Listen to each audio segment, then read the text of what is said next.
আসসালামু আলাইকুম। মেঘলানুর বিডি চ্যানেলে আপনাদের সবাইকে স্বাগতম। আজ আপনাদের মাঝে নিয়ে আসলাম মজাদার একটি রূপচাঁদা মাছের রেসিপি। ভিডিওটি স্কিপ না করে পুরো রেসিপিটি দেখার অনুরোধ রইল। রূপচাঁদা মাছ দো পেঁয়াজি করার জন্য আমি রূপচাঁদা মাছ নিয়েছি 4 পিস। আগে থেকে মশলাটা গুলিয়ে নিব। এর জন্য একটি বাটিতে আমি হলুদের গুঁড়ো দিয়ে নিচ্ছি 1 চা চামচ। বাটির মধ্যে মরিচের গুঁড়ো দিয়ে নিচ্ছি 1 চা চামচ। গরম মশলা গুঁড়ো দিয়ে নিচ্ছি 1 চা চামচ। ধনিয়া গুঁড়ো দিয়ে নিচ্ছি 1 চা চামচ। লবণ দিয়ে নিচ্ছি মশলার মধ্যে স্বাদ মতো। মশলার মধ্যে পেঁয়াজ বাটা দিয়ে নিচ্ছি 1/2 টেবিল চামচ। মশলার মধ্যে আদা ও রসুন বাটা দিয়ে নিচ্ছি 1 টেবিল চামচ। মশলার মধ্যে সয়া সস দিয়ে নিচ্ছি 1 টেবিল চামচ। ফ্রেশ লেবুর রস দিয়ে নিচ্ছি 1 টেবিল চামচ। মাছের এই মশলাটায় অবশ্যই লেবুর রস দেওয়ার চেষ্টা করবেন, তাহলে মাছের যে একটি আষ্টে গন্ধ আসে সে গন্ধটা আসবে না। সরিষার তেল দিয়ে নিচ্ছি মশলার মধ্যে 1 টেবিল চামচ। এখন সামান্য পানি দিয়ে মশলাটাকে খুব ভালো করে নেড়েচেড়ে মিশিয়ে নিচ্ছি। মশলাটা খুব ভালো করে গুলিয়ে নিতে হবে, যাতে হলুদের গুঁড়ো ও মরিচের গুঁড়ো দলা পাকিয়ে না থাকে।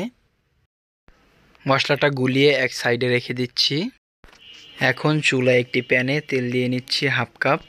তেলটা গরম হলে এর মধ্যে আগে থেকে হলুদ মরিচ লবণ দিয়ে মেখে রাখা মাছগুলো ভাজার জন্য দিয়ে দিব তেলের মধ্যে। মাছগুলোকে মাঝারি আঁচে 5 মিনিট সময় নিয়ে তেলের মধ্যে ভেজে নিচ্ছি। মাছগুলো এক পাশ ভাজা হয়ে গিয়েছে, এবার উল্টিয়ে অপর পাশ ভালো করে ভেজে নিচ্ছি। মাছগুলো ভাজা হয়ে গিয়েছে, এবার অন্য একটি পাত্রে তুলে নিচ্ছি। কড়াইতে পেঁয়াজ দিয়ে ভেজে নিচ্ছি। 1 কাপ পরিমাণ পেঁয়াজ দিয়েছি। ভেজে রাখা পেঁয়াজের মধ্যে আগে থেকে রূপচাঁদা মাছগুলো দিয়ে নিচ্ছি। এখন মাছের মধ্যে আগে থেকে বানিয়ে রাখা মশলাটা দিয়ে নিচ্ছি। মশলাটা দেওয়ার পরে মাঝারি থেকে একটু কম আঁচে মাছটাকে রান্না করব 10 মিনিট সময় নিয়ে। রান্নার সময় মাছটাকে উল্টিয়ে পাল্টিয়ে নিব, মশলাটা যাতে মাছের মধ্যে ভালোভাবে ঢুকে যায়। এখন মাছের মধ্যে দিয়ে নিচ্ছি ধনিয়া পাতা কুচি স্বাদ মতো। মাছের মধ্যে আস্ত কাঁচামরিচ দিয়ে নিচ্ছি 4 পিস।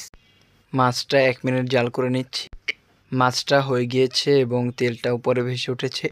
তৈরি হয়ে গেল মজাদার রূপচাঁদা মাছের দো পেঁয়াজা।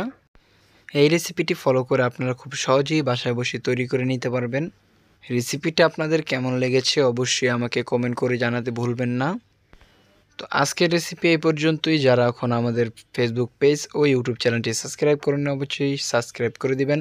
ফেসবুক পেজটি ফলো দিবেন। সবাই ভালো থাকবেন, সুস্থ থাকবেন। আসসালামু আলাইকুম, আল্লাহ হাফেজ।